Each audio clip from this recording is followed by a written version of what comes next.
Vreau să te întreb, uite, doar cu acordul tău, nu știu, aș vrea să pot să spun o întrebare mai indiscretă, adică mai personală? Da. Ce părere ai tu despre, nu știu, contactele intime? Contacte intime. Despre sex, pe românește. Vai de mine și de mine. Ce? Vai de mine și de mine. Da, nu-i bine așa. Ce? Nu. Nu se discută despre asta. Eu...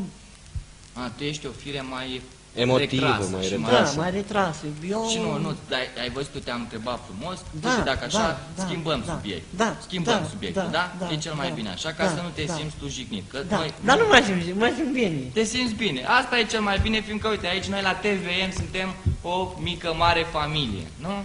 Da. Și acum ai ajuns și tu în familia noastră, nu? Da, Ce părere ai tu despre TVM? este un post bun. Așa. Sunt tot așa. Și cât mai frumoase emisiuni. Cât mai frumoase Da, emisiuni. cât de mai Mulțumim, frumoase Ciprian. O să emisiuni. fie emisiuni cât mai frumoase, dacă m-ați Uite, promit. așa la final, te rog, spune-le telespectatorilor, uite-te fix în camera acolo, Uite acolo. așa, și spune-le un mesaj de la tine. Pentru toți cei din Piatra Neamț care Ce o le să te vadă dorești la tu? TVM. Ce le dorești tu telespectatorilor Eu- noștri din Piatra Neamț, de aici, din Eu- orașul tău natal? Da. Eu la toți prietenii din Piatra Neamț le doresc multă sănătate, bucurie, sărbători fericite. Apropo de sărbători, cum vei petrece sărbătorile cu Ana? A? În Crăciunul? în centrul orașului. În centrul orașului. Spargeți o Da. sticlă de șampanie acolo, nu? Petreceți la concert. Da. Ce artiști ai vrea să vină să cânte de Revelion aici la noi? Mă, dar nu ți-ai mai amintit, mă, artistul ăla preferat de Manele și, mă... Mie îmi place tot Manel. Nu sunt fițos. Nu ești Dar n-a fițos? spus nimeni, n-a Nu, spus nu-mi place să nimeni. fiu fițos. Orice artist vine, eu mă bucur pentru el. Ia să te mai întrebăm ceva, Ciprian. Dacă... Deci tu ai ajuns deja vedetă, da? Da, Dar dacă da. statutul ăsta tău de vedetă ar sări așa din tipare, ar exploda pur și simplu și te-ai îmbogăți peste noapte ca vedetă, Și avea bani te mulți. simți Ce mai ai bine? face tu cu o grămadă de bani? Ce ți-ai cumpărat? Primul lucru care ți l-ai cumpărat când ai avea așa teancul de bani pe masă? Nu știu. Nu știu. Nu știu. Cum să nu știm aici? O mașină, Ciprian, nu vrei o mașină? Vreau... Nu știu nici eu. Nu știu. El vrea sănătate și să fie fericit, că e un băiat Sănătate simplu, și nu e fericit. fițos. Da, asta e foarte bine, dragi telespectatori. Iată că sunt momente în viață în care putem învăța unele lucruri de la anumite persoane. Nu, Ciprian? Da, că e mai degrabă să fii un băiat bun decât să fii un băiat rău să-ți dorești mult. Dar ce înseamnă în opinia ta, mă scuz că te-am întrerupt, ce înseamnă în opinia ta așa un băiat rău? Adică, sunt mulți care sunt fițoși. Și mie asta nu-mi place. Trebuie să fii cum sunt eu. Fițoși înseamnă în ce? Adică sunt fițoși, adică să dau mari prin oraș, că ei Cum sunt... se dau mare? Ai avut o altercație, așa s-a luat lumea de tine, așa? Da, să împingi în tine, dar nu trebuie să-i bagi în seamă, trebuie să fii indiferent, să mergi înainte. Bravo, Ciprian. Uite, dacă ar gândi majoritatea oamenilor ca tine în momente de astea, cred că am ajunge undeva departe. Da. Așa. Și de unde ai învățat tu toate astea, Ciprian? Eu m-a învățat fratele meu și m-a învățat multe Ai persoane. un frate mai mare sau mai mic? da, Păi da. spune-ne, uite, spune-ne câteva lucruri despre tine. Despre Unde ai familia ta. făcut școală? Eu am învățat la Ștefan cel Mare. La în comuna Ștefan cel Da, Mare, aici da. în Neamț, la noi? Nu, la Ștefan cel Mare. Da, e tot în județul Adus. Neamț comuna. Da. Ștefan cel Mare, așa, acolo ai făcut școala? 9, 10, 11 și 12. Foarte E o bine. școală- E o școală specială, din câte știu, nu? La școala Da, specială. da, Mai da. știi cum se numește? Ștefan cel Mare. Parcă așa știu. Ștefan cel Mare se numește. Da, eu așa știu. Așa, și fratele tău cu câți ani e mai mare decât tine? E la București, acolo, la el. Da, dar cu câți ani e mai mare decât tine el? Păi eu am 31 de ani și el are 30. Mai mic. Ah, mulți înainte atunci. Mulți înainte. Și el ți-a dat sfaturile astea? Da, m-a învățat de bine. Bune sfaturi, bine că te-a învățat de bine. E bine că ai pe cineva care să-ți poarte de grijă și care să-ți arate drumul în viață. Așa. Bine, ce-ți propui tu pentru anul 2011? Că fiecare la pragul ăsta dintre ani își pune câte un obiectiv. Știi, uite, eu în 2011 vreau să fac aia. Tu ce vrei să faci în 2011? Da, întrebare bună. Că m-am gândit și eu într-o seară, când m-a sunat cineva și m-a întrebat. Așa. O că tu vrei să te Dar lansezi în muzică? Dar cine te-a sunat? Cineva de la București m-a întrebat dacă vreau să mă lansez în muzică. Așa, și tu ce ai spus? Eu dacă trebuie să mă lansez în muzică, trebuie să am măcar un sponsor. Așa. Și ai încercat să cauți un sponsor? Nu, cum să zic, am emoții, nu, E nicio nu problemă. găsesc niciun sponsor. Uite, Deci la asta mă gândesc și eu. acum că ești, uite, suntem aici la TVM, dragi telespectatori, poate se găsește, nu știu, cineva dintre voi să-l sponsorizeze financiar, nu? Că la asta te Da, referi, da, nu? și vreau să mai zic ceva după aceea. Stai acum, Da, spune-te. da. Când m-a sunat Antena 1, a zis că o să joc într-un film cu Florin Persic, de la București. Așa Așa. au zis la Antena 1. Și te bucuri? Mă bucur. Dar tu știi cine e Florin Piersic? Este o mare vedetă, dar cum să fac? Când m-au contactat, aveam mare emoții în casă. Deci n-am putut să cred că e adevărat, dar după aceea am crezut, cum mi-au zis vecinii. Ia auzi. Dar Și- cine ar fi crezut? Da, uite, că până la urmă un băiețel din Piatra Neamț, care mai ieri era anonim, acum uite că, nu? Am ajuns vedetă și... Antena 1, Florin Piersic. Da, și să mă subțin în Piatra Neamț. O să te subțină toată lumea, să Și să am vedem. mulți fani. O să ai și mulți fani. Și nu o să dezmăgesc la București dacă o să mă duc. Ce Și să o faci? Nu o să dezmăgesc.